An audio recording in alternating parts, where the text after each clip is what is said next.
Grandpa's old shoes had a hole in the bottom.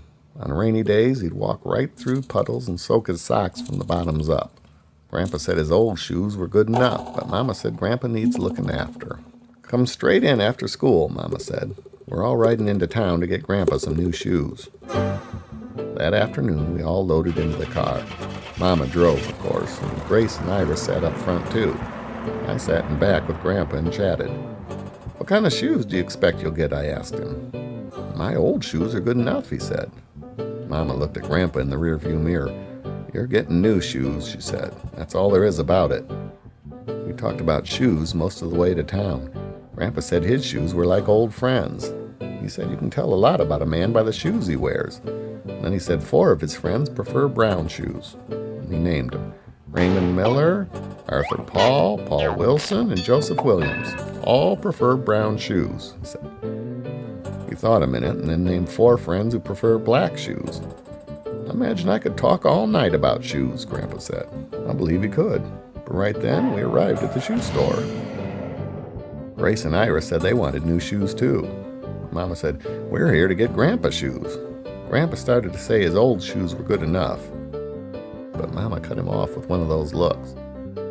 I've got all kinds of lovely shoes in here, Mama said. Lace 'em up boots, slip 'em on shoes, snap 'em closed shoes, all kinds. He named shoe styles all the way from the car to the shoe store door. When we got inside, Grampa sat in the first chair he came to. He looked like maybe he needed to catch his breath from running up against so many new shoes all at once. His eyes darted around the room from shoe to shoe. He looked all around at all the displays, but he didn't say anything.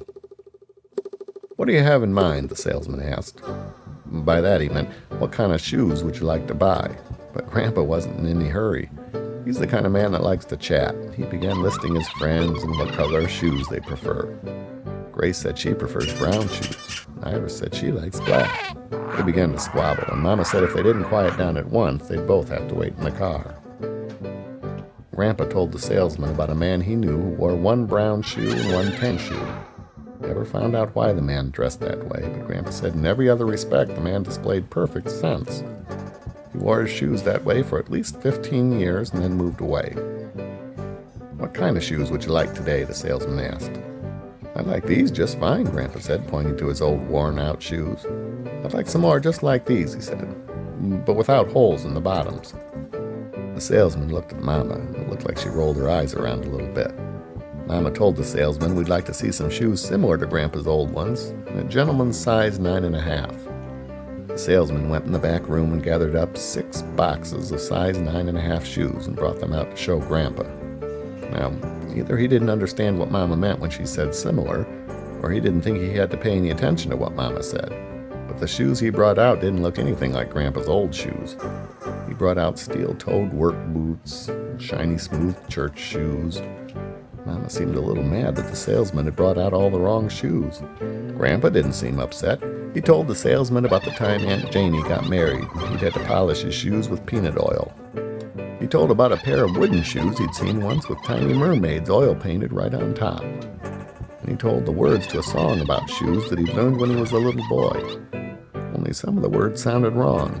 I suspect Grampa of forgetting the real words and making up his own to substitute. Grampa tried on the work boots, but he said they felt stiff and hot. He imagined his feet would feel stuffy and cramped after a while, and finally just refused to wear them. The salesman said they didn't make shoes like Grampa's anymore. He disappeared into the back room and brought back a pair of cowboy boots for Grampa to try on. Grampa told about a man he knew who got married in cowboy boots.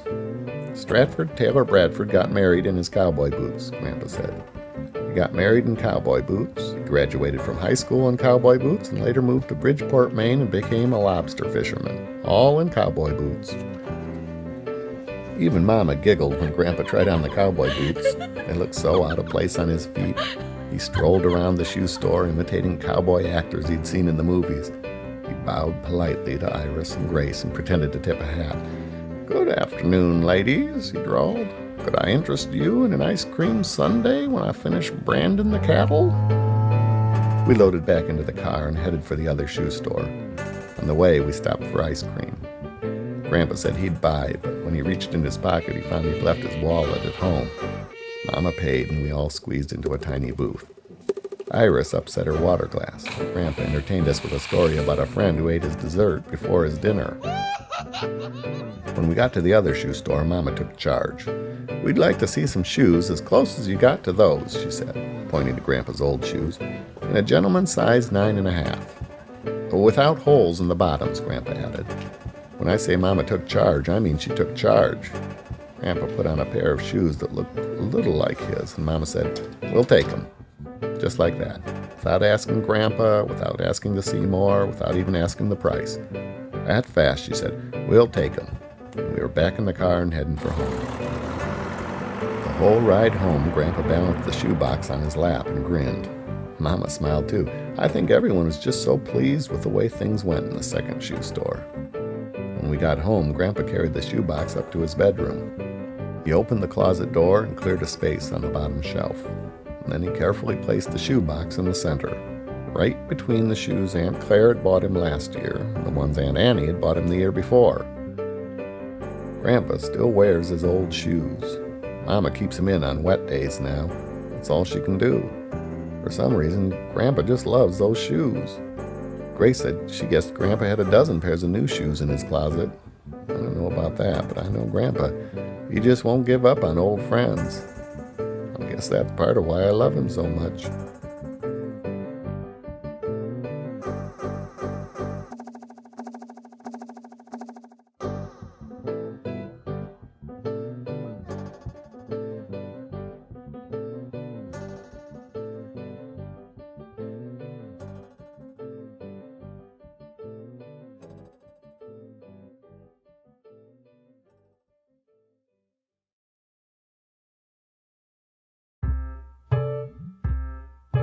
Grampa keeps 100 yellow pencils in a box he stores in the lift-up piano seat.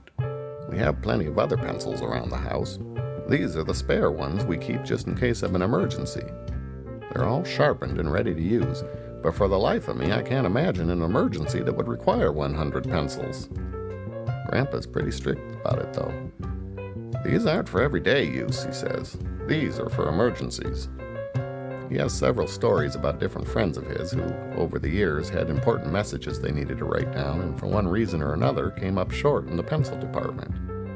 You take Henry Bailey, for example, Grampa says. Henry Bailey spent 14 years thinking up uses for discarded automobile tires. He has hundreds of good ideas, but he never wrote down a single one of them. He never owned a pencil, don't you see? Henry Bailey kept all that valuable information in his head. Well, fine. Except Henry Bailey fell off a pony at his wife's cousin's birthday party and bumped his head so bad he never remembered a single use for abandoned tires. In fact, he never remembered much of anything from that moment forward. His wife has often said how sorry she was that she'd never found him a pencil in time. Grandpa's friend Hudson Benson Anderson's another one. Hudson Anderson was on his way to Patterson, Montana and ended up in Westchester, North Dakota. He stopped to ask directions at Milford and memorized all he was told. Should have been an easy trip. And it would have been an easy trip if Hudson Benson Anderson had had a pencil along with him. His brain was muddled up from the heat of the day and he couldn't remember if he was supposed to make 3 right turns and then a left, or 3 left turns and then a right. A pencil would have saved the day. Hudson Anderson took a wrong turn and drove 300 miles in the wrong direction, all on account of not having a pencil to keep track of his instructions. Lewis Lewis was another example. Lewis Lewis used to chew on the tips of pencils. He had a habit of chewing on his pencils whenever he was in deep thought. Lewis Lewis was an accountant and spent his days adding up enormous columns of complicated figures. All the while, he'd absent-mindedly gnaw away at his pencils. One day, he added up some figures so huge there was just no way to keep matters straight in his head. When the time came to write out his total, he discovered his pencils had been rendered completely useless. He reached for another and found that every single one of his pencils had come to the same end. Lewis Lewis tried to commit the sum to memory long enough to race to the store for additional pencils. The strain was too much for him, though, and halfway to the store he collapsed from exhaustion. Grandpa's friends always came to some tragic end.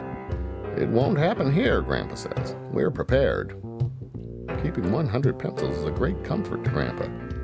If he has a sudden urge to write down something important, he'll be ready. If he's overcome with emotion some night and inspired to write a sweet love poem, he'll be ready. If he gets a call on the long-distance telephone and a mysterious voice whispers some vital message, he'll be ready. Just a moment, he'll say, and off he'll trot to the lift-up piano seat. 100 pencils may seem extravagant, but Grandpa's not one to take chances when it comes to valuable information.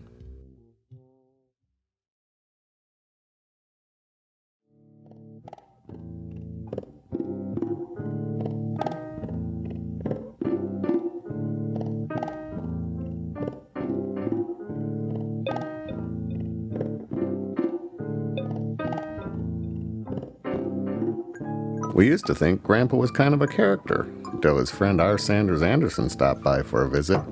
Of course, we'd heard lots of stories about him, but they never prepared us for the real article.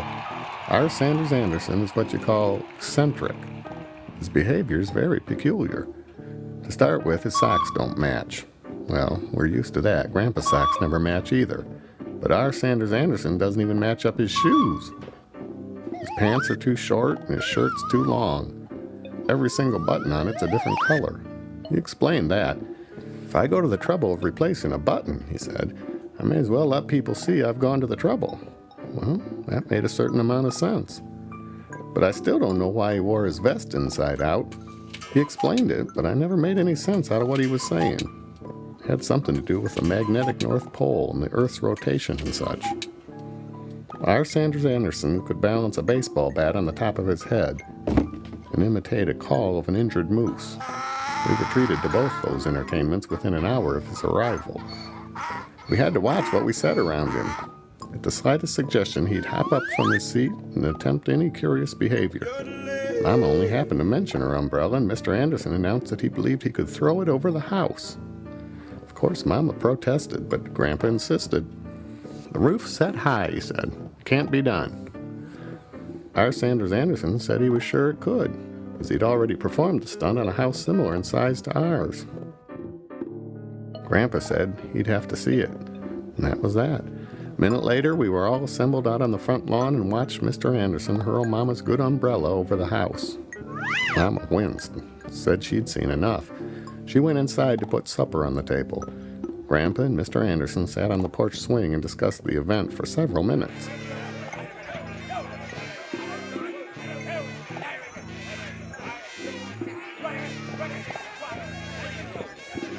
The meal transpired without incident. Both gentlemen behaved themselves. After supper, Grampa told a story about a man who never washed his dishes. He ate his meals on good china plates, but instead of washing them, he tossed them out and bought fresh ones the next day. Mr. Anderson began gathering up all the dishes, and Mama was terrified he intended to throw them away. "Where are you taking my dishes?" she asked. "Don't worry, ma'am," he answered. "I won't toss them out. I was just going to carry them upstairs to the bathtub and wash them off for you." "That won't be necessary, Mr. Anderson," Mama said. "We wash our dishes right here in the kitchen sink." "Come on in the living room, R. Sanders," Grampa said. "I want to show you my collection of canceled postage stamps." Grampa has a shoebox filled up with letters dating back for several years. "I've got stamps in here with all manner of pictures," he said.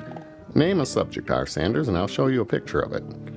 I've seen Grampa do this before. He'll ask a visitor to tell what he wants to see and then pull out a stamp that fits that category. If the visitor asks for a bird, Grampa will pull out a letter with an eagle stamp on it. If the visitor asks for a plant, Grampa will pull out a letter with a cactus stamp. He's got stamps to fit almost any category. But he wasn't thinking about R. Sanders Anderson when he devised this game. R. Sanders Anderson asked to see a stamp commemorating lawnmowers. Grampa hadn't any. R. Sanders asked to see one with a watermelon on it. Grampa hadn't any. How about one with Barnum and Bailey circus clowns and little dancing dogs and ballerina outfits? "I don't have that one either," Grampa said. Mr. Anderson named several other categories. Cake, crutches, barber shears, icicles. Grampa shook his head. Matchsticks, wallpaper, snowshoes, swimming trunks? "Nope," Grampa said. "Aprons, anchors, bed sheets, fishing poles." This went on for nearly an hour. R. Sanders Anderson named subjects, and Grampa shook his head and muttered, "Nope, nope, nope." It became tiresome for the rest of us to watch, but Grampa and Mr. Anderson sure enjoyed themselves. Mama brought in some pie and we took a break from Grandpa's game. After dessert, we were treated to more animal imitations. Our Sanders Anderson is somewhat of an expert at comical animal noises. He can imitate a hiccuping beaver, a sleepwalking duck, a nervous tortoise, and a lovesick groundhog. He keeps a printed list in his coat pocket detailing the various animal sounds he's prepared to perform. When it was time for bed, Mr. Anderson said he didn't want to bother, and he'd stretch out in a sleeping bag on the roof of his car. "You will not," Mama said. Then she offered him my bed, and offered me the couch. I wouldn't have minded sleeping in the living room, but Mr. Anderson wouldn't hear of it. Mama insisted that he sleep indoors, though, so they compromised. Our Sanders Anderson agreed to sleep on our couch. I slept right through the commotion, but Mama told us the next day she'd heard noises in the night and gone downstairs to investigate. She discovered Mr. Anderson in the kitchen cooking up a turkey, a pan of lasagna, and a dozen biscuits. Also some garden peas, fried tomato, and 2 ears of corn. He said he was sorry he'd made any noise, but he was just so hungry he couldn't possibly wait until morning for another meal. He said that over the years he'd drifted into the habit of taking 7 or 8 meals a day and couldn't get by on just 3. He only stayed that one night, which was probably good. Grampa enjoyed having him around, but we would have run out of food if he'd stayed any longer. Before he left, he opened up the trunk of his car and produced gifts for all of us. He gave us each a coconut carved into the shape of a grinning monkey's face. Each little monkey wore a bow on its head with a name painted on. Of course, it's the thought that counts. It's always nice to get a gift, but I'm not sure it's a sweet compliment to have your name inscribed on a comical face of a coconut monkey.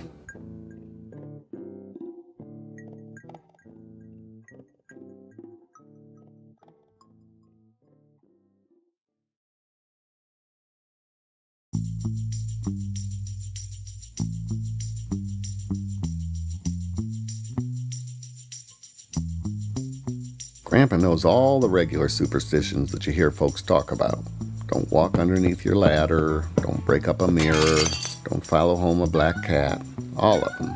But he knows a lot more, too, ones I never heard anywhere else. Don't whisper in a forest, don't fidget in a hallway, never eat underwater, don't snicker in the bathtub. He knows them all. Most of them are just based on common sense. There's no profit in busting up your mirror or eating underwater anyway. But some are a little more mysterious, like picking up a penny bringing on luck or pulling up a 4-leaf clover. I'm not sure of the connection between pulling up clovers and good luck, but Grandpa's got proof on that one. When he was 19 years old, he pulled a 4-leaf clover and had a string of luck that lasted the whole summer long. He married Grandma, bought a brand new car, and laid out a down payment on a 3-bedroom house, all on the strength of that one clover. He discovered it in May, and by the end of August he'd accomplished all those deeds. Grandpa's friend Raymond Spank Blanket found a 4-leaf clover and 7 months later got elected to some position on the city government. Dot Brush Mussy pulled a 4-leaf clover and never once stubbed her toe from that day forward. Dot was an awkward girl and prone to unfortunate encounters with door frames and china cupboards and such. She had a long history of stubbed toes and bruised elbows. But she found her clover and from that day on maintained a spotless record regarding accidental injuries. Grampa tells us about one friend who found a 4-leaf clover and waited 6 years for his good luck. J.J. Mossbiter found a 4-leaf clover in his backyard, and 6 years later his wife won a brand new luxury automobile. Some say it wasn't J.J.'s luck at all. It was his wife's. They say she bought the ticket and she won the raffle, but Lucy Mossbiter never owned a driver's license, so JJ's the one who drove the new car. Doesn't matter who purchased the ticket. JJ's the one who picked up the 4-leaf clover, and he's the one who drove the brand new automobile. Some afternoons I sit with Grampa in the back meadow while he searches for lucky clovers. He always says, if 3-leaf clovers were the lucky ones, we'd have it made. He's right, too. Our yard's crawling with 3-leaf clovers. Finally, one day last week, he found one. He was so excited he almost jumped out of his skin. "Looky here," he shouted. "Looky here, I got one." I don't believe I've ever seen him so happy. He danced around in a little circle until I worried he'd tumble over. I'll tell you what, happiness like that's catchy. I hopped up and danced around with him for a minute. and we both ran out of breath and sat down to consider what might come next. You suspect we'll get a new car, I asked, or travel around the world, or stumble over a big bag of gold coins? Grampa squeezed my hand. I've already got everything I need, he whispered. This luck's for you and Mama and the girls. Grampa got a little tear in his eyes. He was so happy. I didn't know you could decide on who should get the luck like that, but he knows more about these things than I do, so if Grampa says it's coming to me, I guess it is. Maybe I'll travel around the world or trip over a big bag of money. But whether anything else happens or not, I'm lucky already. I've got Grampa.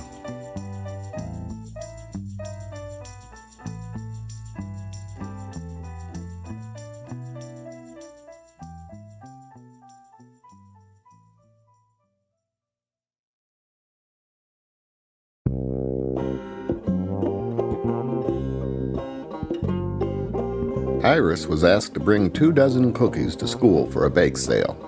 She asked Grampa for help. Over the years, he'd memorized hundreds of recipes. He was a good cook, but his memory was becoming fuzzy on some of the details. His estimate regarding the amount of ingredients required for 2 dozen cookies was off by about 4 dozen. He used the right ingredients, and he used the right proportions. He just used way too much. By the time they'd finished their baking, they had about 6 dozen cookies spread around the kitchen to cool. Grampa and Iris were both pretty proud of their work. Iris was set to let it go at that, but Grampa wouldn't hear of it. In his opinion, each of the 6 dozen cookies required decoration.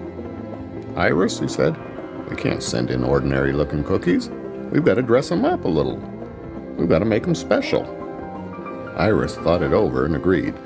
We'll mix up a tall bowl of frosting, Grampa said, and we'll draw pictures on them. Pictures? Said Iris. What'll we draw? Grampa sat down and thought it over. Let's go right down the alphabet, he said. We'll draw a picture for each letter. Applesauce, barber pole, card table, and so on, all the way down the line. Well, that'll only use up 26 of them, Iris said. 26 is a good start, said Grampa. Start with them and then think up something else as we go along. They mixed up a big batch of frosting and set right to work on the alphabet. Applesauce, barber pole, card table, doorbell, earmuffs, feather duster. Grampa thought up which words to use and Iris squeezed out the frosting. By the time they'd run out of alphabet, Iris was tired of squeezing anyway. The front half of the alphabet looked funny enough, but when she got to the last part, she was pretty much just squeezing out blobs no matter what Grampa called for. Still, that was 26 cookies done. They were on their way. Iris needed a rest. Grampa said he'd squeeze out the letters themselves on the next 26. His A looked like an H. The B looked like an 8. The C looked more like a Q. That's the way they all went, all the way to Z. Most everything looked like something, just not like whatever it was. Iris and Grampa talked it over and decided that no matter what they looked like, the cookies would probably taste better with the frosting, so they continued. Grampa said he'd squeeze out some portraits. He drew Daniel Boone, Laurel and Hardy, both the Wright brothers, Paul Bunyan and Peter Pan. Iris took a turn. She drew Goldilocks and the 3 bears. They each ate a cookie. Next, Grampa squeezed out a squirrel. Iris made a beaver. Grampa made a whole monkey family. And Iris drew a ballerina. Finally, there were just 2 left. Grampa drew Iris, and Iris drew Grampa. To me, they both looked like frosty blobs, but to Grampa, they were masterpieces. Iris, he said, you've paid me quite a compliment. I believe that is the handsomest cookie I've ever seen. Iris was pleased. So was her teacher when she brought in 6 dozen cookies. The bake sale was a huge success. Every single one of her cookies sold. They sold on taste alone. I can't imagine anyone had the slightest idea they were buying portraits. The untrained eye couldn't tell Paul Bunyan from Peter Pan. Grampa knew, though. He bought the cookie Iris had fashioned after him. Iris, he whispered, if there has ever been a prettier cookie on earth, it must have fallen from heaven.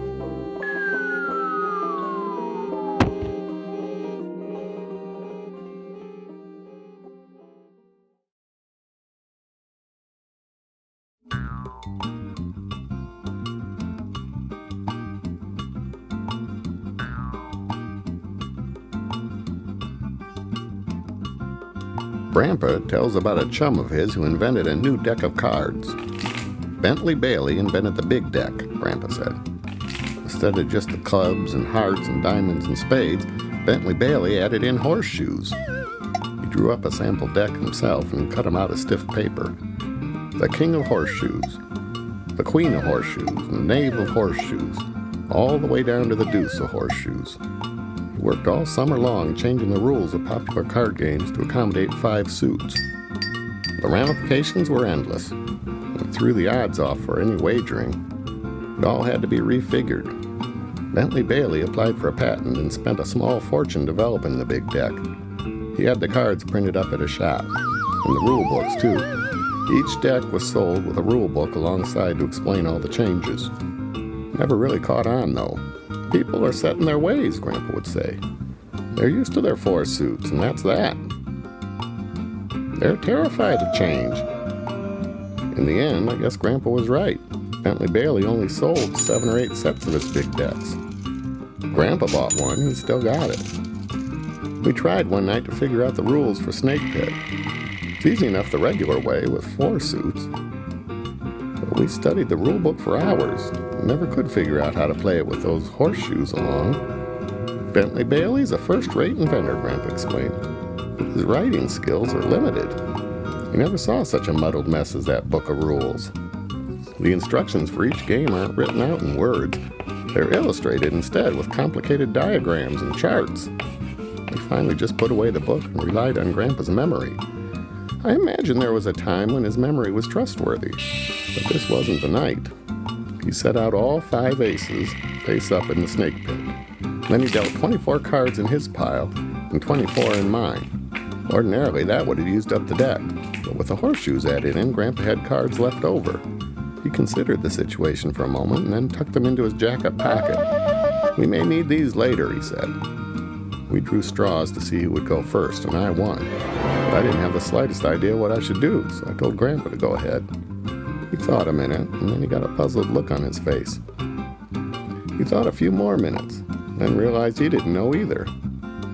"It should play out pretty much like regular Snake Pit," he said. Only, of course, the pit's bigger." I agreed. "Should be a little harder to find our matches, though," he observed.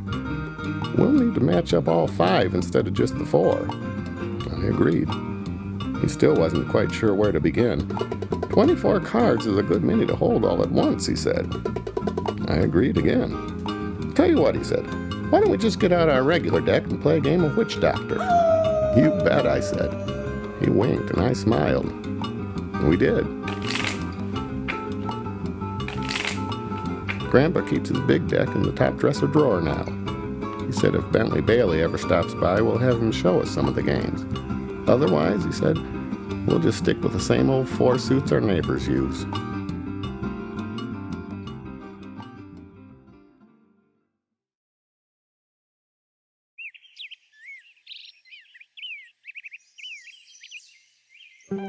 Grampa feeds the birds in the winter. Birds got to eat too, he says. He brought brand new lumber for the job, and we built 3 bird feeders and a birdhouse. He let me help. He had the plans in his mind, and each one looked different. The birdhouse looked like a little tiny motel. It was Grandpa's idea.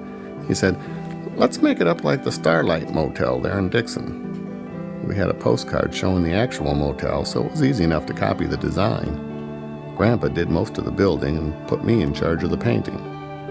We fixed up a little slant-top building with 9 units and a starlight sign sticking up off the roof. I painted it to look like the real motel. We drilled holes where the doors went so the birds could slip in. Grampa said if he was a bird, he knew which room he'd like to check into. Second from the end, he said, beneath the color TV sign. That's the one for me. He said he imagined that'd be the room with the best view. Of course, it didn't make a bit of sense. The windows were all just painted on. The only view they'd have was whatever they'd notice sliding in and out the door holes. Grampa said if the birds could read, we'd print them up some little brochures and probably book up the whole motel the first weekend. Turned out great. We fixed it up on a pole and set it up at the back end of the yard next to the garden shed. The feeders weren't quite so fancy. They had little roofs on the top to keep the seeds dry and perching areas for the crowds of birds. We shaped them all just about the same, but each one was painted up entirely different. Not with pictures or anything, just painted up in bright colors we imagined might seem appealing to the birds. We hung them in the first 3 fir trees near the house. Didn't take long for the birds to find out about them. Grampa made sure of that. He put out raisins for the mockingbirds. "They're the chattiest birds going," he said. "They'll be sure to tell it around that we got the feeders up." They spread the news all right. Within a week, it seemed like every bird in the county was taking supper in our yard. We watched them out the living room window. Hungry birds by the dozens hopped up and down our lawn waiting for a turn at the feeder. Mama said if it kept up, we'd need to take reservations. She said we'd only allow in the ones that had telephoned ahead. Instead, Grampa just made 2 more feeders. That gave us 5 in all. And every morning, Grampa refilled each one. "Birds got to eat too," he'd say. He'd trudge around the yard with his big bag of seeds. Some mornings I'd help him. Sometimes Iris would go. Grampa never missed a day. Gracie said she thought the birds all smiled when they saw him coming. I'm not sure they didn't. We kept a list of the birds we saw. Mama knew most of them already. The ones we didn't know, we'd look up in a big picture book. Iris made a folder out of school paper and drew in pictures of the birds she knew. She colored in the pictures and wrote down a sentence about each one. Generally, the sentence never gave away much information. Mostly, she said things like, "The cardinal is red." But the pictures were beautiful, and Grampa always said that if he ever came across about 2 dozen new picture frames, he'd frame up each one of them and turn his bedroom into an art gallery.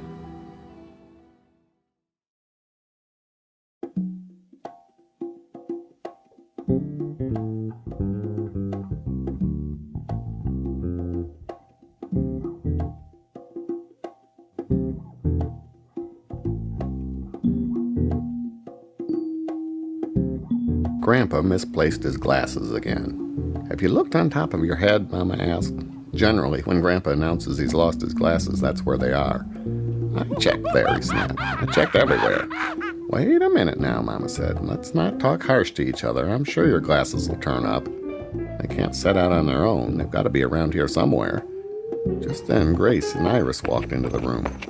"Ask the girls if they've seen them," Mama said. "Grace and Iris, honeys, have you seen Grandpa's glasses?" he asked. "Have you looked on top of your head?" they answered together.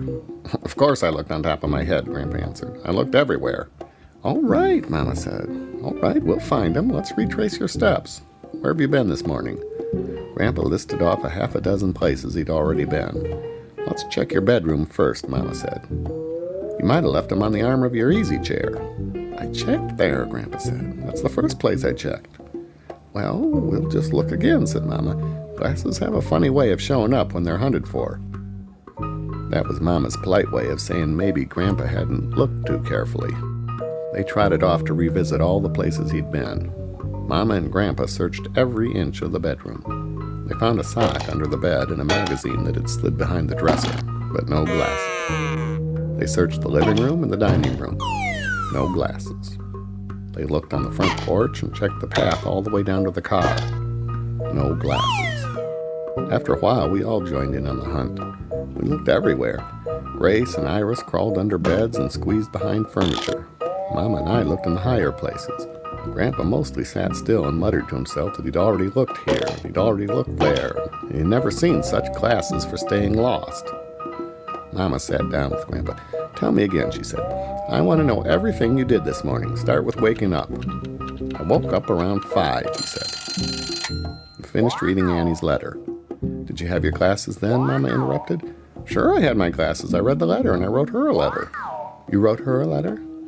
What did you do with it?" Mama asked. "Well, I walked it down to the mailbox," Grampa said. "A letter won't mail itself."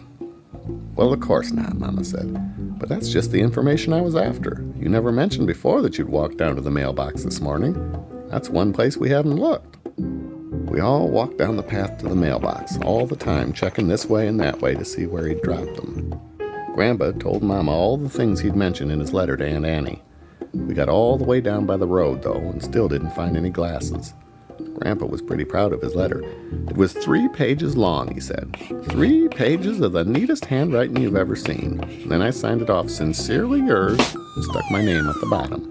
I folded up the whole business and stuffed it right in an envelope. I slammed on a stamp and loaded it up in my vest pocket to carry down here to the letterbox. At that point, Grampa patted his vest pocket and froze up stiff as a statue. "Oh, for goodness sakes," he said. "For goodness sakes."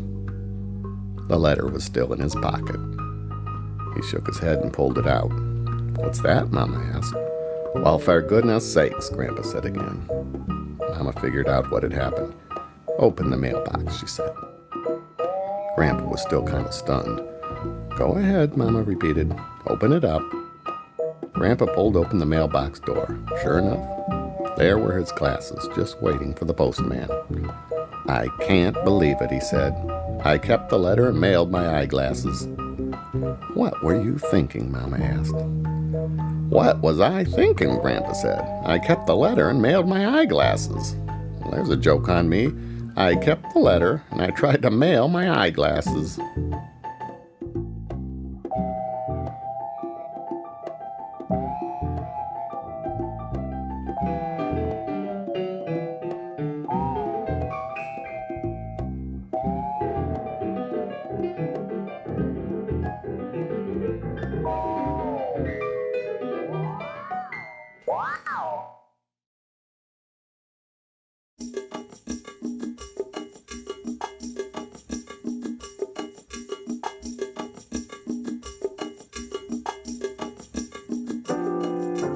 Grampa made his own curtains. He cut a bedspread in half and sewed a line across the top to put the curtain rod through. They're made of bumpy material that looks right at home on a bed, but a little out of place on a window. This floor is wood. There's a bit of rug beside the bed and another bit in front of the dresser. But it's mostly all wood. There's an easy chair in the corner with a matching footstool. The chair and the stool are a little worn out looking, but very comfortable.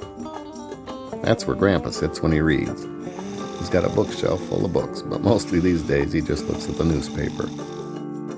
On top of his dresser, there's a clock mounted in a sculpture of a bear climbing up a tree trunk. That's my favorite. He's after honey, I imagine. The clock stopped working years ago. Always reports 10 minutes after 8. That suits Grampa just fine. 10 after 8 or 8 after 10, it doesn't matter to him. Grampa's one man who doesn't bother with wondering what time it is all day long. He has a pretty good idea what time it is without ever consulting a clock. He carries a pocket watch along with him most days, but it can't be counted on either. He explained to me once that he likes the feel of a heavy watch tugging at his pocket. He got used to it years ago and feels uncomfortable with the idea of giving it up now. This one runs, but just on its own schedule. Whatever the clock face says has nothing to do with the actual time. Grampa has a picture of Grandma on one wall and a painting of a bird on another. Under the bird is a calendar. Each month features a picture of an old-fashioned train. Pictures are attractive, but the information's always stale. Grampa never remembers to flip the page when a new month begins. Time just stands still in Grampa's room.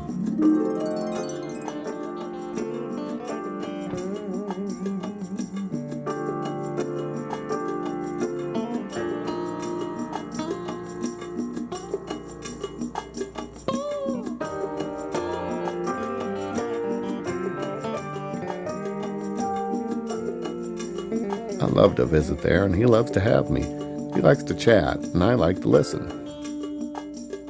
He's got a shoebox full of photographs. You can tell a story about each one of them, and each story leads to another story.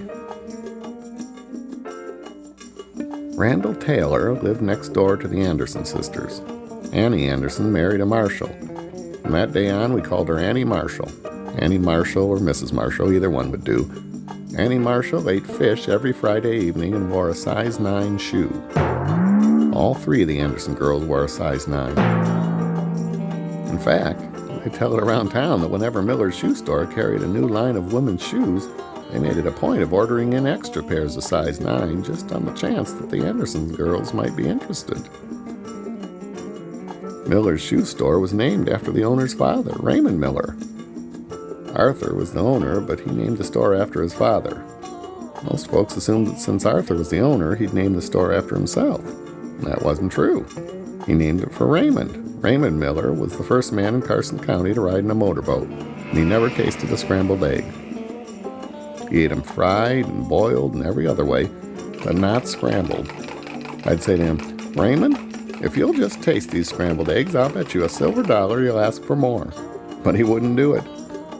Some of the different ones used to tease him about it, but it never mattered. He wouldn't eat them scrambled. I'll tell you who would, though. Winston Walker's cousin Walter. He didn't mind. He'd eat anything at all. I saw him myself eat 4 whole pies in one sitting. They were fruit pies made by Mary Hastings' sister Nancy. Nancy's the one who raised exotic birds and played the slide trombone in the marching band. She built her own kitchen furniture and taught piano lessons to the elementary school children. She didn't own a piano and had to teach her lessons at a neighbor's house. The neighbors worked most nights and slept days. Whenever she had a piano lesson, he was forced to sleep with cotton stuffed in both ears.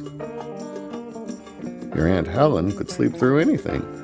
They tell it that Helen fell asleep at a 4th of July picnic and slept straight through the fireworks. They poked her and prodded her, but she wouldn't budge. She never woke up at all until Buster licked her on the face. That Buster was the smartest dog I believe I've ever seen. Buster brought in the newspaper every night and buried all his bones in the same hole. He never had to sniff around the yard for a bone. He knew right where to go every trip. Buster slept through the hot part of the day and didn't get spunky until evening. In that sense, he was a lot like Henry Bradley, my neighbor there on Center Street. Henry spent most afternoons stretched out in a rope hammock. And then when the evening cooled down, he strolled into town and generally stayed until 10:30 or 11 at night. What he did there, I'll never know. He didn't say, and I didn't ask. Henry's wife could beat any man on the block at horseshoes. She had a knack. She was a natural that way. The whole time I lived there, I never once beat her at horseshoes. Now, cards is a different story altogether. I could beat her at cards. That's the way he tells them, bouncing around from subject to subject. Grampa's stories twine together like ivy. He can go on for hours, all on the strength of one photograph. He has the time. Time stands still in Grandpa's room.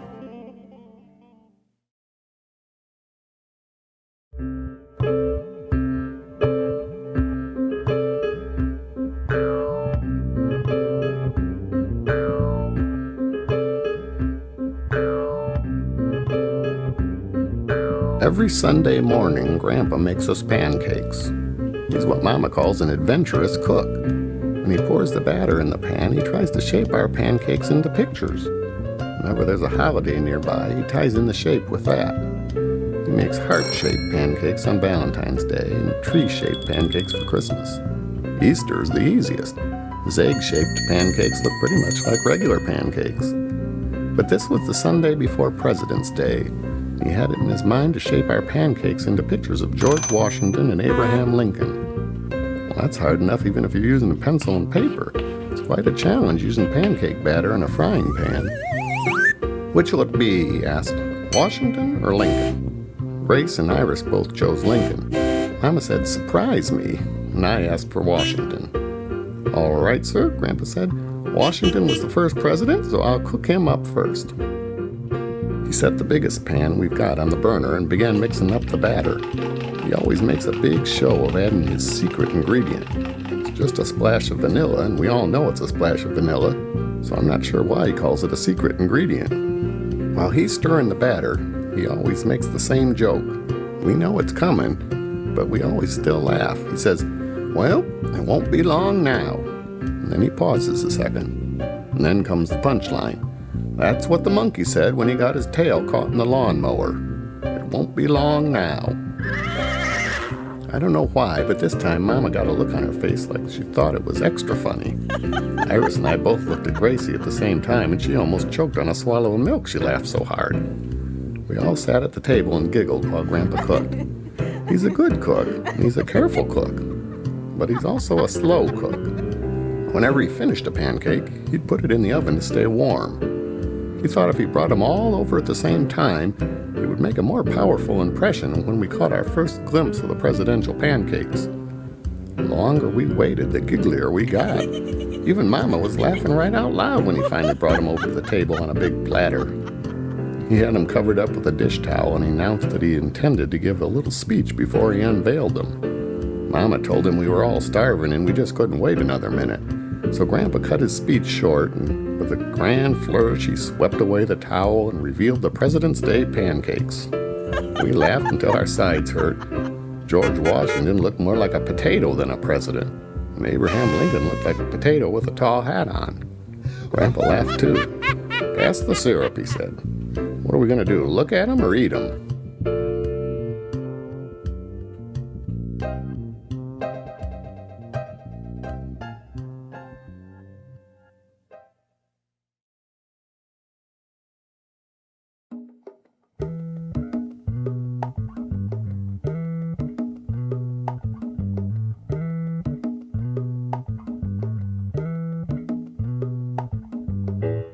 After supper, Grandpa suggested a game of cards.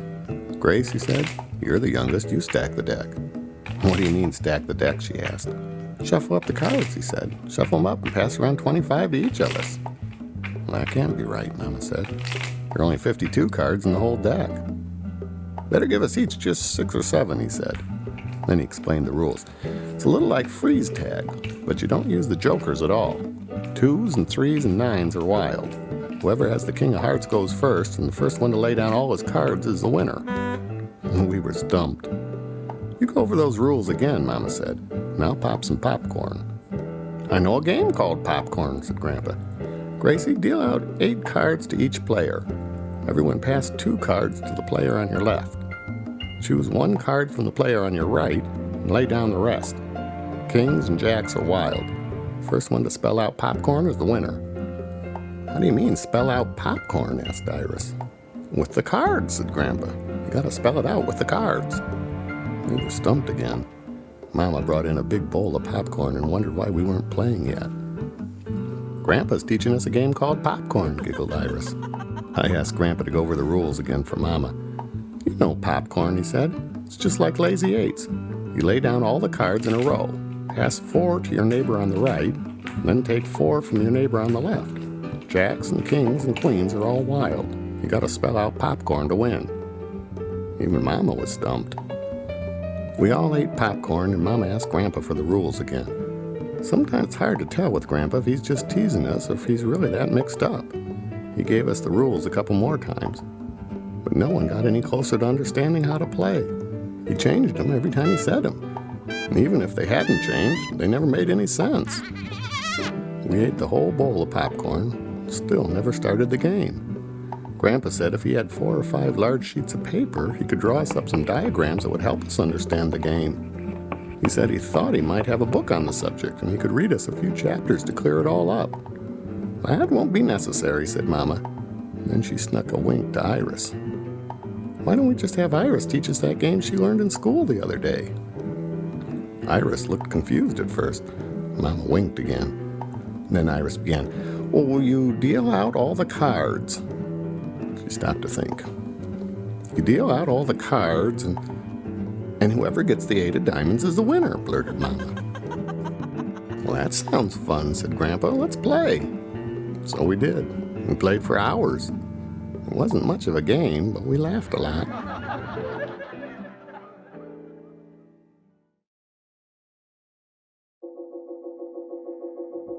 Every year, about this time, Grampa receives a package from Madison, Ohio. It's from his friend, Henry Penny. Henry Penny has been Grandpa's friend for over 40 years. The Madison, Ohio Pennies are famous practical jokers, and Henry is one of the best. We have no idea what will arrive each year, but we know it will be ridiculous. Today, the package showed up while Grandpa was away in town. We couldn't wait to see inside. Iris carried it up to the house, and then I took it in. I put it on the dining room table and gathered around and pondered it. "He's a pill," said Iris and Gracie together. Mama nodded and I smiled. Seemed like we waited forever. And then finally we heard Grampa pull in the driveway. Iris ran out on the porch to tell him about the package. He was just as excited as we were. Grampa and Henry Penny have been mailing each other silly packages once a year for as long as anyone can remember. Grampa came straight in and joined us at the table. "I wonder what he sent us this trip," Grampa said. "It's monkey clothes," Gracie answered. Monkey clothes, said Grandpa. What in the world? Open it up, said Mama, and we'll find out what's in there. Very slowly, Grandpa peeled away the wrapping paper. He used his pocket knife to jimmy open the box. We held our breath. He turned it over and then carefully spilled out 100 socks.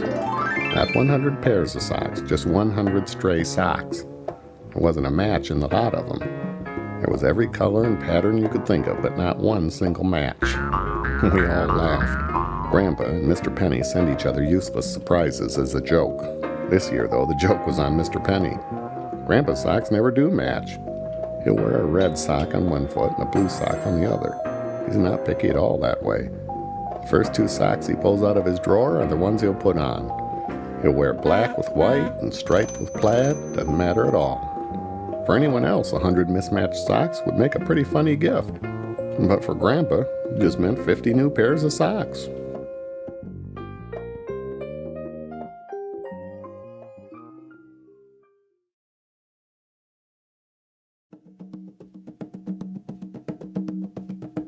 After we'd all been to the city to visit the Natural Science Museum, Iris announced that she'd love to live in a museum. That's when the secret whispering began. Grandpa whispered something to Iris that made her laugh. Iris nodded and then whispered something back to Grandpa. This went back and forth for some time, whispering and giggling and whispering. Gracie and I snuck closer to see if we could find out what was going on, but it was no use. They clammed up. They had a secret and we just had to wait. Saturday morning, Grandpa and Iris went to town in the pickup truck. Mama said she didn't know what was going on either, but she guessed we'd find out pretty soon. Boy, did she get that right. Just as soon as she got the words out, Grandpa and Iris turned off the hard road and headed up our lane. The whole back of the truck was taken up with a cardboard box like a refrigerator would come in.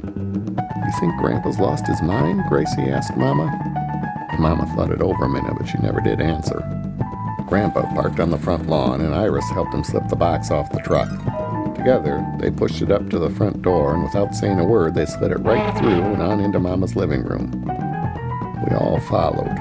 "What in the world is this?" Mama asked. "Peanut Museum," answered Iris. "Do you think Iris has lost her mind?" Gracie asked. "It's a peanut museum, all right," said Grandpa. "I've got the plans right here." He reached into his coat pocket and pulled out a folded piece of paper. He spread it out on the table, and Grandpa explained the whole thing. He showed us where the windows would go, and the door, and the sign. They planned it all out together. The inside walls would hold shoe boxes, and in the shoe boxes would go the peanuts. Mama didn't say anything. I helped take the box up the stairs, and somehow we got it into the girls' bedroom. Grace and I sat on the bed and watched while Grandpa and Iris turned the refrigerator box into a peanut museum. They studied the plans and then measured the box. They added up some figures on a paper and then studied the plans some more. Grampa marked up the box with a bit of pencil. Finally, he unfolded his pocket knife and carefully cut along the lines. The door opened sideways. The windows opened upwards. Gracie wanted to move a dolly and begin playing, but it wasn't done by a long shot. Grandpa hunted around the basement for some cans of paint and came back with his arms full. First, they painted the box all in pink, and when that dried, Iris painted dozens of yellow peanuts all around the walls. The door, the windowsills were all dark green, and in bright blue letters above the door, Iris painted Peanut Museum. Iris loved the museum. They left it up there the whole summer and on into the fall. Charged 5 cents a person to crawl in and look at all her peanuts. But she never did collect much money. None of her friends ever brought any over, and she'd made us all family passes. Some days after school, I'd go home and find Grandpa sitting in there with Iris discussing nuts. "I believe that's the biggest one you've got," he'd say. Or, "This is the prettiest nut I think I've ever seen." Grandpa thought up more compliments for those peanuts than most folks could for each other. "That's a smart-looking peanut," he'd say. "It has a very dignified posture for a peanut."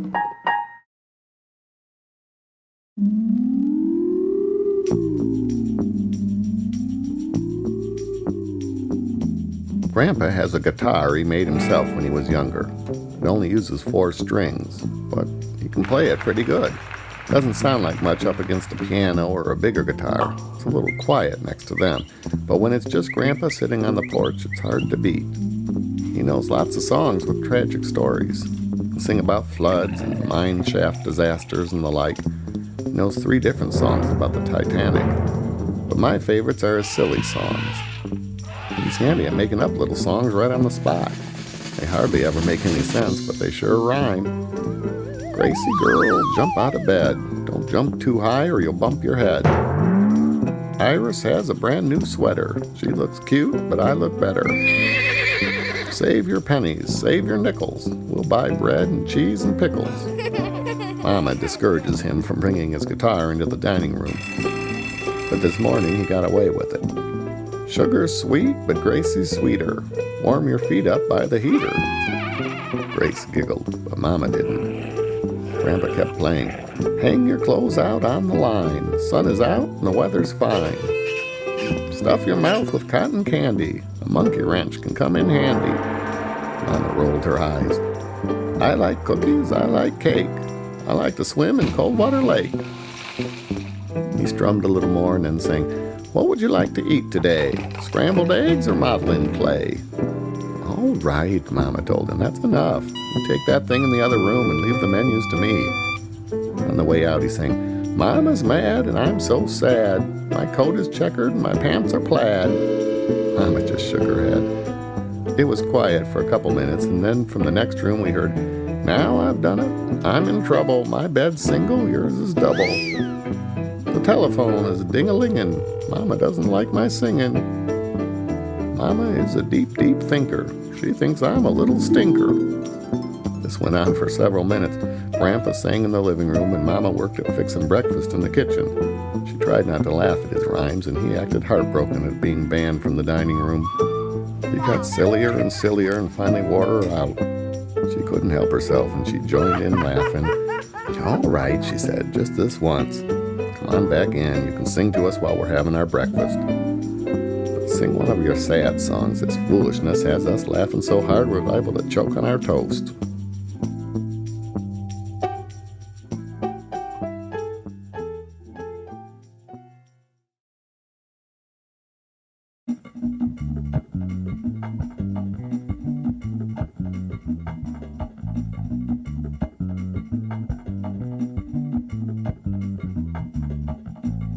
Grampa said that when he was little, he had a whole bookshelf full of storybooks. He had Jack and the Beanstalk, the Gingerbread Boy, and Goldilocks, and Pinocchio. He had them all. But one day, Grandpa's grandpa left the window open when a big storm blew up. He said the wind blew so hard it tore the pages right out of the books. Well, that's what he said. Tore all the pages out of his books. They twisted and scattered and mixed around the room something awful. Grandpa said you couldn't even walk in without stepping knee-deep in pages. They spent the next 4 days taping the books back together. Only Grandpa's grandpa couldn't read it all, and he'd just tape in whatever page he happened to pick up. Never mattered to him where it belonged. Whatever page he picked up, he'd tape in next. Grandpa said that made the old stories new again. He said that once they were fixed up that way, he'd be reading along about Cinderella squeezing into her glass slipper when all of a sudden the 3 billy goats gruff would come stomping through. They were full of surprises. He got used to them, though. Says he can't remember now who's supposed to go with what story. That's the way he tells them to us. He'll tell about Snow White and the 3 Bears, or Red Riding Hood and the Beanstalk. Then he mixes in Mother Goose characters and funny rhymes. Sometimes he even puts in movie stars or folks we know from town. Mama says his stories make more turns than the hard road to Quincy. She's right, of course, but we love them. I know Mama does too. Sometimes her eyes tear up when she laughs so hard. And Grandpa never gets tired of telling him. Mama's the one who has to cut him off. His tales can wind on for hours if no one stops him. Some nights he'll start after supper and rattle on till every one of us has dropped off to sleep. Those are the nights we have the craziest dreams.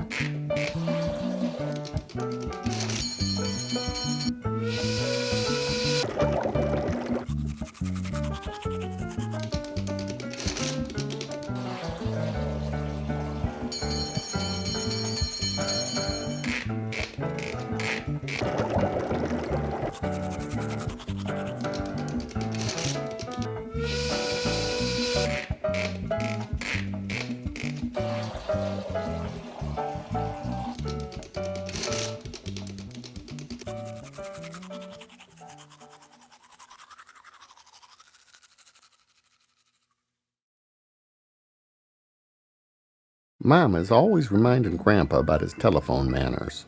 He has two regrettable habits regarding its use. He always speaks too loudly when he uses one. Then he forgets all about hanging it up when he's done. I think that perhaps the first telephone he owned wasn't up to snuff in the volume department. Whenever he received a call on it, he had trouble understanding what the other party was saying. So he assumed they were having trouble hearing him, and he developed a habit of elevating his voice when he spoke. Over the years, of course, the quality of the machinery improved. But it was too late. He'd already acquired the habit and couldn't change. Folks who call often are used to his loud voice. They just hold the phone away from their ears. But any party who telephones our house for the first time runs the risk of acquiring ear damage. My teacher, Miss Mossbiter, attempted to get in touch with Mama by telephone, but she got Grampa instead. Next day at school, she told me her ears were still ringing from the experience. Last night in the middle of supper, the telephone rang. "Oh my," Mama said. "Can't folks leave that machinery alone for 15 minutes while the family eats supper?" She got up to answer, but Grampa beat her to it. "Hello?" he shouted. "Who's this?" "Hand me the receiver," Mama said. "I'll handle this." "Who'd you say it was?" Grampa screamed. Mama reached out for the phone. "Tent pedal," Grampa said. "We don't know any tent pedals." Mama sat back down. "Hold on a second," Grampa shouted into the phone. Then he lowered his voice and spoke to Mama. "There's a man on here that claims his name is Fenton Tent Pedal." "Ask him what he wants," Mama said. "What can I do for you, Mr. Tent Pedal?" Grampa screamed. "Who's he want to speak with?" Mama asked. "What's that, Tent Pedal?" yelled Grampa. "Who do you ask to speak to?" Mama asked again. "You'll have to speak up, Tent Pedal," Grampa screamed. "My daughter's trying to talk at the same time." Mama shook her head.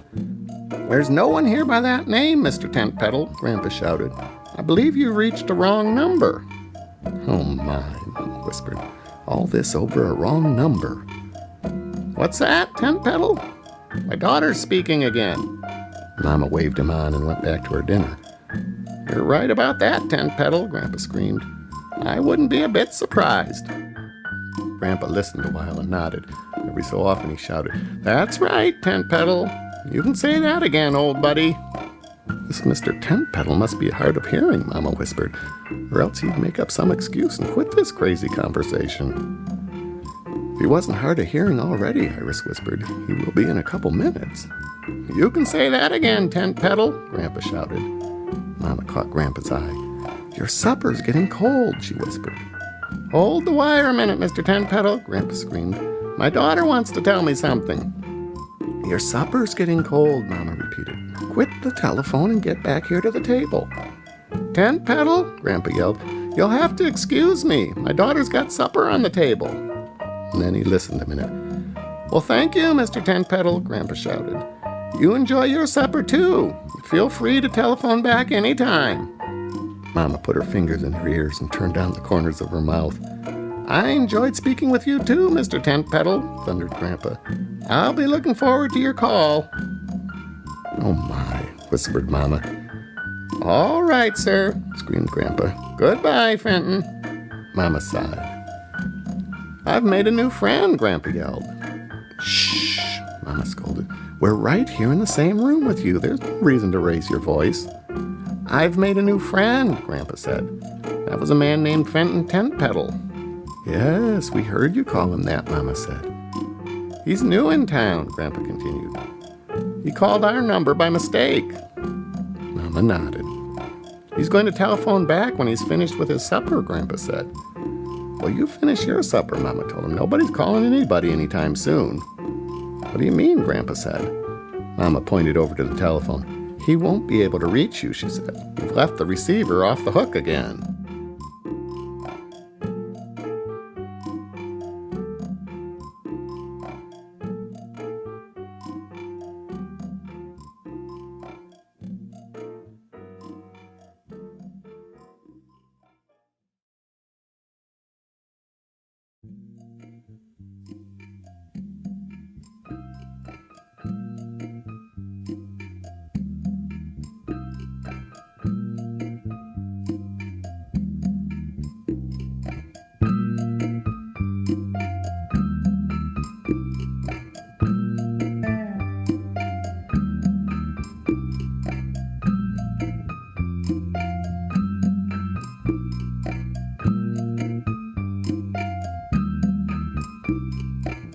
Grandpa's wallet arrived in the mail today.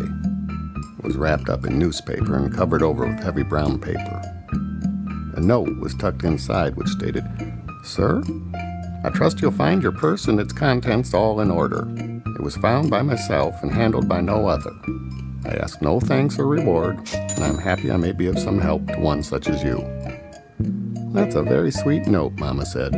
Grampa agreed. "This must be one that looks like mine." "Oh, it certainly is yours," Mama said. "It's filled up with your belongings. Here's your driver's license right in front." Mama produced his license.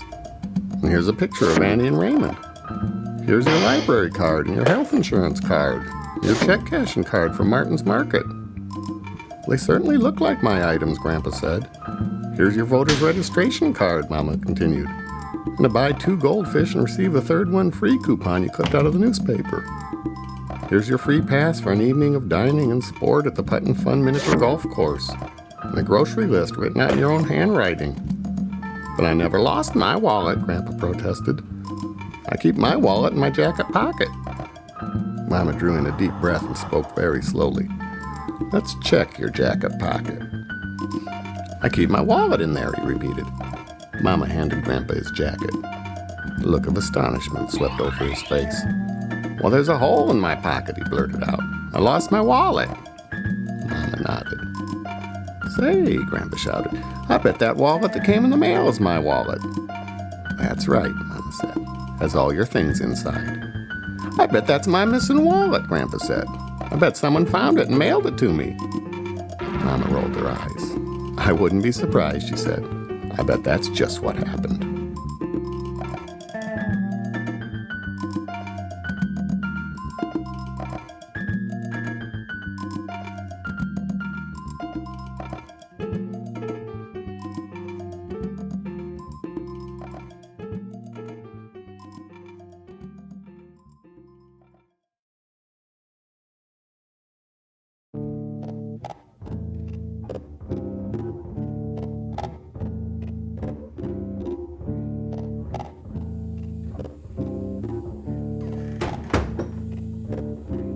We almost never closed the glass doors that lead into the dining room, but Grampa needed to concentrate. He couldn't be disturbed. He toiled in secret for 3 whole hours, then emerged triumphantly with the completed drawings. He'd drawn up plans for an automatic bird feeder. He was excited to show us. The idea was to drill a hole in the upstairs bedroom wall and install a garden hose for the bird seed to slide down. Mama looked worried when she heard that much. She flat out said no when he explained the rest. He said we'd need to cut through the bedroom floor to put in the grain elevator. "Absolutely not," Mama said. Grampa was too excited to listen. He kept explaining. The complete plan called for a storage shed in the backyard and a small trolley car to transport the seeds to the house. "Absolutely not," Mama repeated. "You're not turning our backyard into a warehouse for bird seeds. You're not drilling holes through any bedroom walls." "I don't think you understand," Grampa said. "The whole thing will be automatic. It'll work on a timer. We won't have to do any work." "No, I don't think you understand," Mama said. "We're not turning our lovely home into an automatic factory for feeding wild animals." Grampa seemed surprised. "We can carry our seeds out to the feeders," Mama continued, "just like normal people." Grampa was stunned. "You mean?"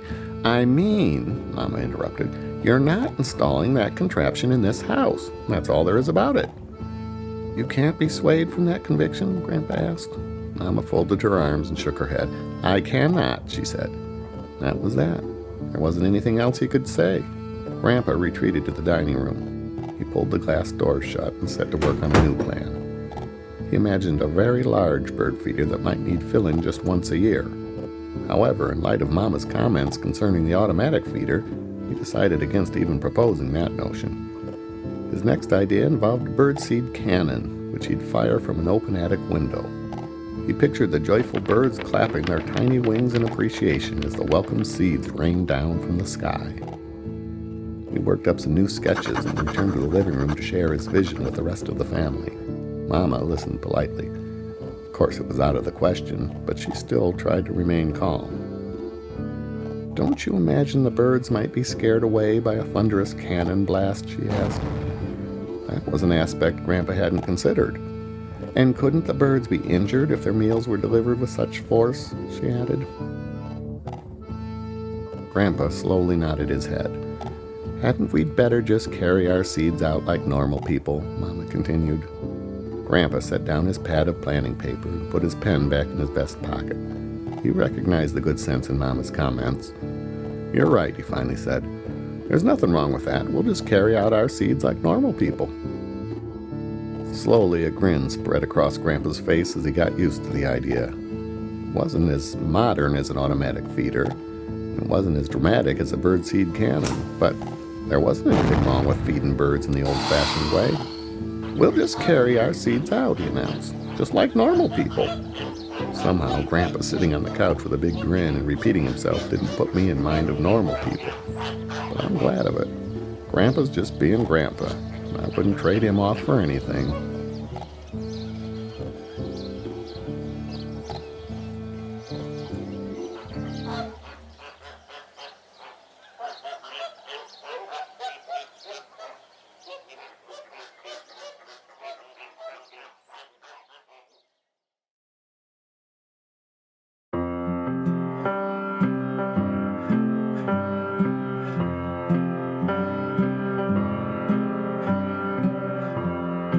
After dinner, we sat on the front porch.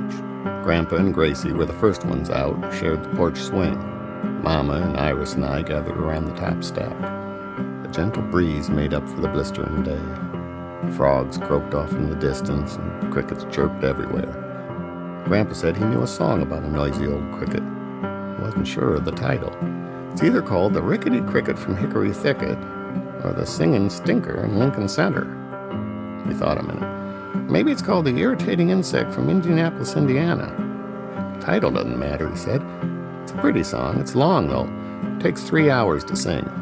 What's that? Mama said. It takes 3 full hours to sing the whole song, Grampa said. It has upwards of 200 verses. I'll sing you the short version, though. I can do that in about 2.5 hours. Mama looked worried. Oh, we'd like to hear a song, she said. Well, let's stick with a familiar one. That way we can all join in. All right, Grampa said. He disappeared into the house. A minute later, he returned with a pitcher of lemonade and his guitar. What'll it be, he asked. Clementine? Clementine will be fine, Mama said. And Grampa played it. He sang most all the regular words, and then added in a verse about Iris and Gracie and me. We always laugh when he does that. You never know for sure where he's headed when Grampa starts a song. Sometimes he makes it straight to the end without straying off the track. But a lot of times he changes the words around a little bit to suit his mood. He sang Careless Love and Casey Jones. Mom asked for Goodnight Irene. He sang that one too. Night was coming on. It had been the first really hot day of summer and we were all pretty tired. Guess there's time for just one more, Mama said. I hoped for Greensleeves. I never said it out loud. I just closed my eyes and thought about it. Sure enough, that's the one he chose. It's one of Grandpa's favorites. It's one of mine, too. Grampa always says the melody's so pretty it can't be spoiled by his playing. But he's only being modest. He's a good guitar player. I've heard him play Greensleeves 100 times, but I've never heard anything as pretty as that song that night. Even the crickets stopped chirping to listen. Grampa was lost in the beauty of the song. He played with his heart, and I listened with mine. Mama felt it, too.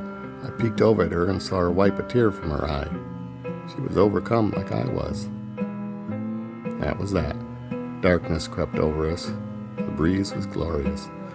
Gracie closed her eyes and fell asleep in Grandpa's arms. A falling star streaked across the sky, and I wished the night would never end.